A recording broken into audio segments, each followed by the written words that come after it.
Happy Monday. Thank you for joining me for this week's session of Unlocking the Magic of Leadership. Now, this week we are delving into the very first key, manage yourself first. And while we're doing that, we're doing a continuation of the 7 myths of leadership by focusing on the 5th myth. Let's see how many times I can say that before I mess it up. The 5th myth, which is extroverts make better leaders. Now, before we dive into this, let's talk through extroverts and introverts. You see, the term extrovert and introvert first came from Carl Jung in the early 1900s. And the research comes down to 2 essential things. Extroverts get their energy from being with and around others. Introverts get their energy internally and during solo time. And so there's a lot of stereotypes that we have about these 2 personality types that aren't always accurate.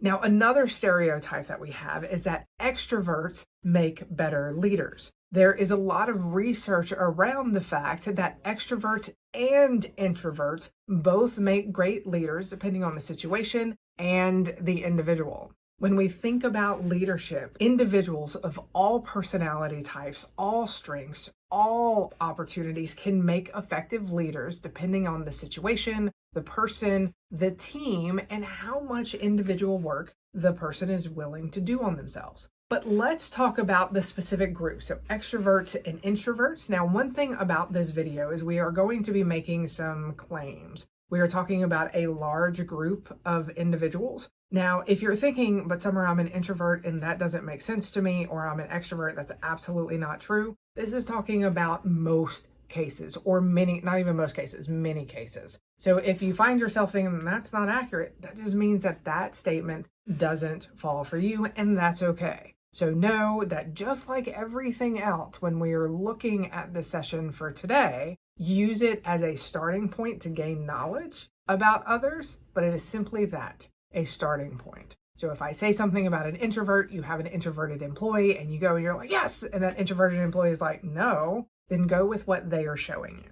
All right, now that we're done with that, let's dive in. When we think about extroverts, there's a lot of pros and cons to being an extroverted leader. Now, some of the pros is that extroverts tend to make decisions quickly. So something happens and they're like, we got it, we have a decision, let's go, let's move forward. So they keep things moving forward. They tend to establish relationships quickly. And this is helpful if you're in a type of leadership role where maybe you get moved or rotate on a regular basis. So I think about while we were at Disney, we got moved every 2 to 3 years. And so being able to establish relationships quickly is definitely a pro for extroverted leaders in that type of situation. Another pro is that they're not afraid to speak their minds, which can help in holding team members accountable in effective ways. So again, this isn't every extrovert, every single case. It's just something that the research has shown is that because they are less afraid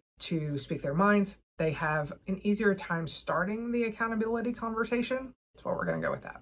Now, some of the cons of extroverted leadership is that sometimes they can neglect members of their team, specifically the introverts. Because extroverts tend to show up in a certain way, tends to be more relationship-based, they move quickly, they get bored quickly, then they can tend to neglect their introverted employees and counterparts because the communication can be a little bit more challenging for them. They also can overlook those members of their teams that are more process-oriented, meaning that they need time to process information as it comes in. Because extroverts are moving and they're doing it quickly, those that aren't also moving quickly get left behind, many times unintentionally.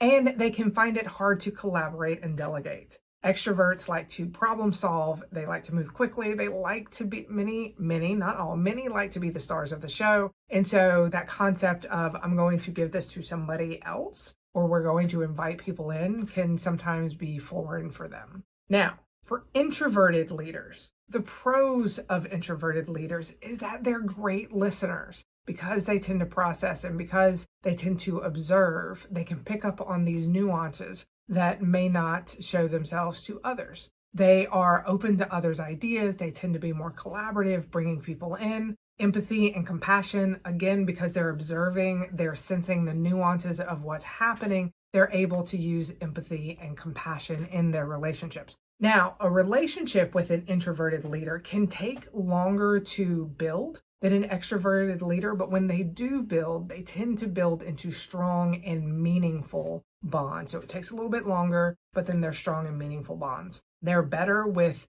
getting their teams focused, having concentration and direction in an area. And the research has shown that teams over a long period of time with an introverted leader tend to be more productive and innovative. Again, over time, not right at the beginning. Now, some cons for introverted leaders is that they can be seen as weak and ineffective because, again, many times introverted leaders are going to be more quiet. They can be seen as weak. And because of this, being quiet and staying back and being seen as weak and ineffective, there is a bias within executives that being an introverted leader can actually damage business leadership. So we know the research does not support this to be true, but there is that bias associated that extroverted leaders are better than introverted leaders. Now, the other thing is introverted leaders can find it difficult to add their voice in large groups. So whether it's a large meeting or a networking event, because of that powerful ability to sit back and observe, it can show up as a con in this area because they are not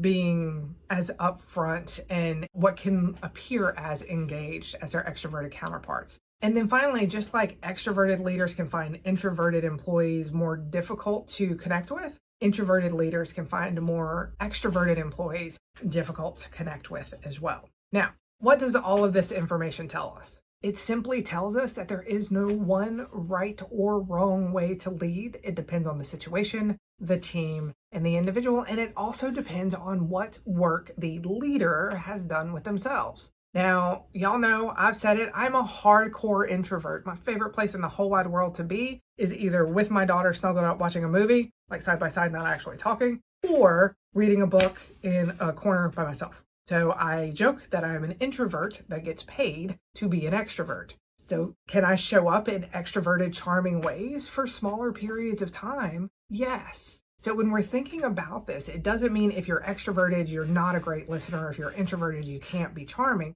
It simply means that your internal battery, your energy, will be used at a higher rate if you're going against what is natural for you. So what this means is when I'm on stage and I'm doing a keynote and I'm having an amazing time and the audience is with me, there is nowhere else that I would rather be. But the moment I get off stage, it is a mental collapse. I need 15, 20 minutes of silence before I can refill my energy to go back out into the crowd. And the same thing as an extrovert, you're having a meeting with somebody, you were leaning in, you were using that active listening, you were all in on that person. It's going to require more energy than the alternative. So this is the fifth myth that is busted. Extroverts do not make the better leader. It depends on the situation. There are times where it's extrovert or introvert, and even more, it depends on the individual leader. All right. Thank you for joining me for this week's session of Unlocking the Magic of Leadership. I hope y'all have an amazing week. And don't forget, my magic makers, as always, extroverted or introverted, you got this. I'll see you next week.